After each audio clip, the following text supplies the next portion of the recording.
नमस्कार, मैं चंदा यादव आपके साथ। आप देख रही हैं जस्ट इंडिया। खबरों के प्रायोजक हैं एशियन कलर कोटेड इस्पात लिमिटेड। आपका विश्वास हमारी पहचान। Medifir international taken a step to keep you safe from corona virus. रंज Kia showroom in Rohtak and Bahadurgarh. Showroom पर आएं, टेस्ट ड्राइव लें और गाड़ी बुक करें। जम्मू कश्मीर के शोपियां में आतंकवादियों के सर्च ऑपरेशन के दौरान गांव हंसेवाला का 30 वर्षीय जवान नायक जयपाल गिल शहीद हो गया। बताया जा रहा है आगे प्रमोशन के टेस्ट क्लियर कर चुके जयपाल हवलदार बनने वाले थे, जो 34 RR में तैनात थे। बताया यह भी जा रहा है कि सर्च ऑपरेशन के दौरान करंट लगा, जिससे जयपाल शहीद हो गए। जयपाल के शहीद होने की सूचना के बाद गांव में शोक की लहर दौड़ पड़ी। ग्रामीण उनके घर जाकर परिवार को ढांढस बंधा रही। वहीं मनरेगा टीम द्वारा गांव के संस्कार गृह में सफाई की जा रही है। जानकारी के अनुसार 30 वर्षीय शहीद जयपाल वर्ष 2009 में भारतीय सेना में भर्ती हुए थे, जिसका करीब 8 साल पहले विवाह हुआ और एक 5 साल का बेटा भी है।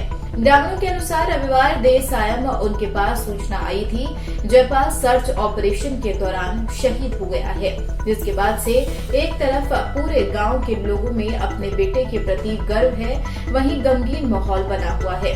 शहीद की मां बतासु देवी ने बताया कि 4 दिन पहले वीडियो कॉन्फ्रेंस में जयपाल से बात हुई थी, जिसके दौरान उसने अपने बेटे की स्कूल ड्रेस को देखा और अगले महीने टोहाना आने की बात कही। तो उन्होंने बताया कि अप्रैल में जयपाल टोहाना आया था, जिसके बाद वह वहां चला गया था। वहीं शहीद के भाई मनोज ने बताया जयपाल की जम्मू के शोपियां में ड्यूटी थी, जहां वे ड्यूटी के दौरान शहीद हो गए। वह हिमाचल में जूडो कोच के लिए ट्रेनिंग ले रहा। जो भारतीय सेना में एक नायक थे, उन्होंने देश के लिए शहादत दी। ये हमारे लिए एक गर्व की बात है और हमारे लिए और पूरे गांव के लिए एक दुख भरा दिन भी है।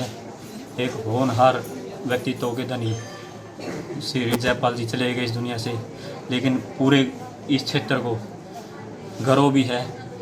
और जिस तरह उन्होंने शहादत दी, जिस उन्होंने वीरता से वीर गति को प्राप्त हुए, हमें अपनी भाई की शहादत पर बहुत गर्व है। कब भर्ती हुए थे और कहाँ ड्यूटी थी अब इनकी?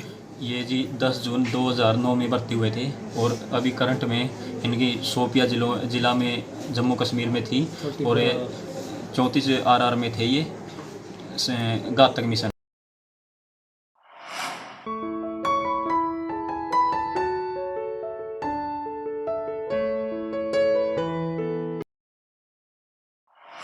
अंबाला में रविवार देर रात एक युवक की चाकू से गोद कर हत्या कर दी गई। बताया जा रहा है युवक को चौक पर घेरकर कुछ अन्य युवकों ने पीट दिया और बच बचाकर वह भागता हुआ घर पहुंचा, जिसके बाद उसका भाई और बुआ शिकायत लेकर गए। वहां मारपीट कर चुके युवक ने चाकू से तो उसकी मां ने ईंट पत्थरों से हमला कर दिया। इस हमले में युवक की मौत हो गई। वहीं दोनों परिजनों को भी घायल बताए जा रहे हैं। सूचना के बाद पुलिस मामले की जांच शुरू कर दी है। पुलिस को दिए बयान में छप्पर बंद मोहल्ले के मोहित ने बताया कि वह साइंस इक्विपमेंट का कारोबार करता है। 3 भाइयों में से एक अर्जुन 19 सितंबर की रात अचानक भागता हुआ घर आया और राह में कुछ लड़कों द्वारा मारपीट की बात कही। इस पर मोहित अपने भाई अर्जुन और बुआ आशा के साथ कबाड़ी बाजार चौक पर पहुंचा। वहां गौरव अपने हाथ में चाकू लेकर खड़ा था, जबकि गौरव की मां राधा के हाथ में ईंट थे, साथ ही बुरी और एक अन्य हाथों में डंडे थे, जिसके बाद इस घटना को अंजाम दिया गया।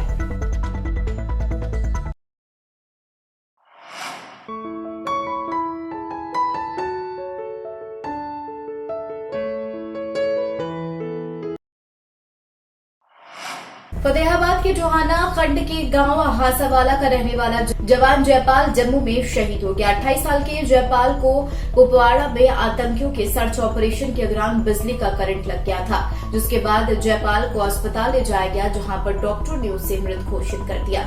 वहीं बता दें कि शहीद जयपाल गिल की शहादत की सूचना मिलते ही जजपा के अध्यक्ष निशान सिंह ने अपना वीडियो जारी करते हुए शहीद को नमन किया है। उन्होंने परमात्मा से परिवार को दुख सहने की शक्ति प्रदान देने की प्रार्थना की और कहा कि देश के लिए शहादत देने वाले बेटे पर गर्व है।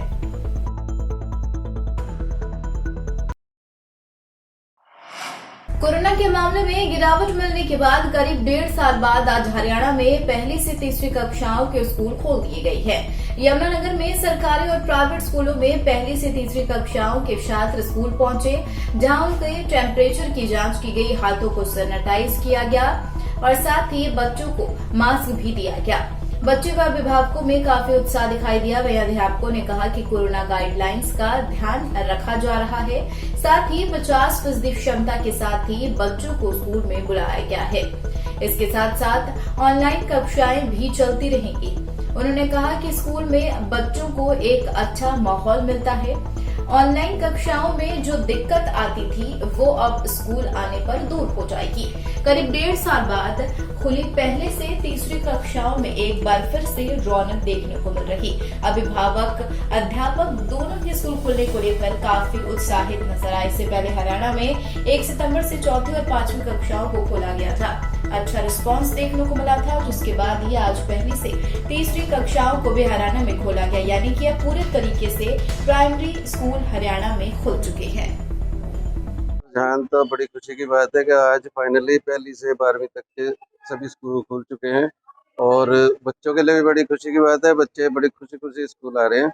हमने कोशिश की है कि सैनिटाइजेशन का पूरा ध्यान रखा जाए, बच्चों में डिस्टेंस मेंटेन रखा जाए, उनको प्रॉपर ड्रेसिंग हो, मास्क लगा हो, उनके हाथों को सैनिटाइज किया जाए।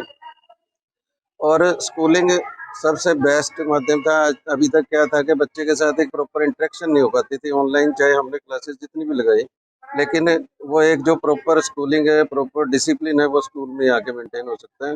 बच्चे को पता होता है कि टीचर के साथ हमने किस तरह से बिहेव करना है। बिहेवियरल एक्टिविटी भी बहुत ज़रूरी है, साथ साथ इसके कि हम पढ़ाई का तरफ ध्यान दें और उसी से ही बच्चे का जो है संपूर्ण विकास संभव है। कुछ करने का जुनून है और वह भी मानवता के लिए, तो इंसान अपने दिल की सुनता है, भले ही दिमाग कुछ भी कहता रहे। जी हाँ, कुरुक्षेत्र में एक युवा समक्ष ने इंजीनियर बनने का सपना देखा और नामी गिरामी Thapar institute of engineering and technology से पहले इंजीनियरिंग फिर MBA की डिग्री की, लेकिन जब मानवता की सेवा की बात आई तो उसने लोगों के जीवन के आसान करने के लिए लाखों करोड़ों का पैकेज ठुकराकर खुद घर पर ही प्रयोगशाला बनाकर एक से एक आविष्कार करना शुरू कर दिया। बता दें, समक्ष के आविष्कारों को फहरिस्त में 2 दर्जन आविष्कार शामिल है, जिनमें से कुछ का पेटेंट भी हो चुका है। चरम तक पहुंचे आविष्कारों में शामिल इनर कप, पॉप अप, पिल डिस्पेंसर, टूथब्रश आदि बारे में एक कर समक्ष बताते हैं कि इनर कप ओवरडोज होने के दुष्परिणामों को बचाता है और नपी तुली दवा देता है। पिल डिस्पेंसर में एक बार में एक गोली ही कैप्सूल निकलती है और हाथ लगाने की जरूरत नहीं होती। इससे बाहर बैक्टीरिया और वायरस से बचाव होता है। पॉपअप कोच में चाइल्ड लॉक लगा है और इच्छा अनुसार सही मात्रा में दवा कैप से मुंह लगाकर पी सकते हैं। वहीं टूथब्रश बिना बैटरी के अच्छे और बेहतर सफाई दांतों की सभी कोणों से करता हो। समक्ष के अनुसार उसके अनुसंधान व आविष्कारों की यात्रा जारी है और आने वाले दिनों में वे इस बारे में खुलासा भी करेंगे। इनके मुख्यतः चमत्कारी जूता शामिल है, जो किसी भी तरह के असमतल भूमि पर पांव रखने पर भी जूता पहनने व्यक्ति को दिक्कत नहीं होने देता है। वहीं यमुनानगर में हामिद दहेज पर बड़ा हादसा हुआ है। यमुनानगर अस्थियां विसर्जन करते समय एक युवक का पैर फिसलने से नहर में डूब गया। जैसे ही इसकी जानकारी प्रशासन को मिली, प्रशासन ने तुरंत गोताखोरों को भेज बचाव कार्य शुरू किया। बता दें, गोताखोरों की टीम नहर में बचाव कार्य के लिए उतरी तो नहर में पानी का बहाव तेज होने के कारण किश्ती असंतुलित होकर नहर में पलट गई, जिस कारण किश्ती में करीब सवार 6 लोग पानी में डूब गए। वहीं कड़ी मशक्कत से व सूझबूझ के साथ 4 लोगों को सुरक्षित बाहर निकाला गया, साथ ही 2 लोग पानी में डूब गए। रेस्क्यू ऑपरेशन फिलहाल चलाया जा रहा है। वहीं परिजनों ने प्रशासन के ऊपर आरोप लगाया कि नाव में कोई सुरक्षा यंत्र मौजूद नहीं था, जिस कारण 2 लोग नहर में डूब गए।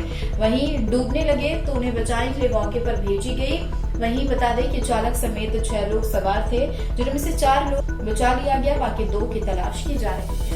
आज ये सुबह मॉर्निंग में अपना लड़का सतेंद्र नाम का लड़का है, वो अपने मामा जी के अर्थियाँ यहाँ संचय करने आया था अपना हमीदा हेड पे। तो उस सीढ़ियों पे अचानक उसका पैर फिसल गया और वे अपना नदी में आ गया, डूब गया। उसको बचाने के लिए तो हमारे यहाँ जो गोताखोर थे तो वो अपनी किस्ती लेके आए थे। तो अपने जब वो उसको बचाने की कोशिश की, उन्होंने बॉडी उसकी देख रहे थे तो उसकी जो नाव है वो पलट गई थी। उस नाव के पलटने से दो व्यक्ति वो और डूब गए। हरियाणा मानव अधिकार आयोग के चेयरमैन सतीश मित्तल अपने ससुराल में यानी कि महेंद्रगढ़ पहुंचे थे, जहां नगर के गणमान्य लोग व सामाजिक संगठनों के प्रतिनिधियों ने उनसे मुलाकात की और नगर के टूटे रोड, आवारा पशुओं के आतंक सहित मूलभूत सुविधाओं के अभाव के होने जैसी मुख्य परेशानियों से उन्हें अवगत करवाया है। उन्होंने इन सभी कमियों से जनता को हो रही परेशानियों की बात कहते हैं उन्हें एक ज्ञापन भी सौंपा। बता दें कि ज्ञापन देने वालों में व्यापार मंडल महेंद्रगढ़, भारत विकास परिषद, रोटरी क्लब महेंद्रगढ़, पूर्व जिला प्रमुख सुरेंद्र कौशिक, कोऑपरेटिव बैंक के चेयरमैन कंवर सिंह मुख्य रूप से उपस्थित रहे। उन्होंने कहा है कि यह सभी हमारी मूलभूत सुविधाएं हैं जिसका प्रशासन को जल्द से जल्द समाधान करना चाहिए। उन्होंने कहा, हमें उम्मीद है मानव अधिकार आयोग के चेयरमैन प्रशासन से जल्द इन समस्याओं को दूर करवाएंगे।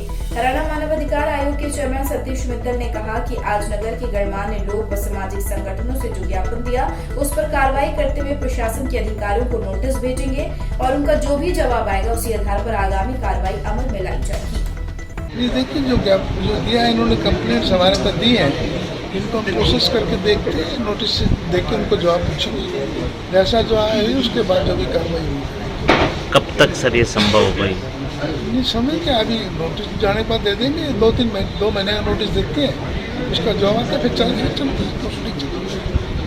अभी सर जैसे रूटीन में जिस तरह से हालात बने हुए हैं यहाँ महेंद्रगढ़ शहर के, उसमें कुछ निजात मिल पाएगी क्या? नहीं अभी देखिए हम कोई इंटीम डायरेक्शन नहीं कर सकते हैं, जो भी कंप्लेंट का जवाब आएगा उनका उसी के हिसाब से आगे। ठीक है। इसी के साथ इस बुलेटिन में आज के लिए फिलहाल इतना ही। और भी खबरों के लिए आप बने रहिए जस्ट इंडिया के साथ। नमस्कार।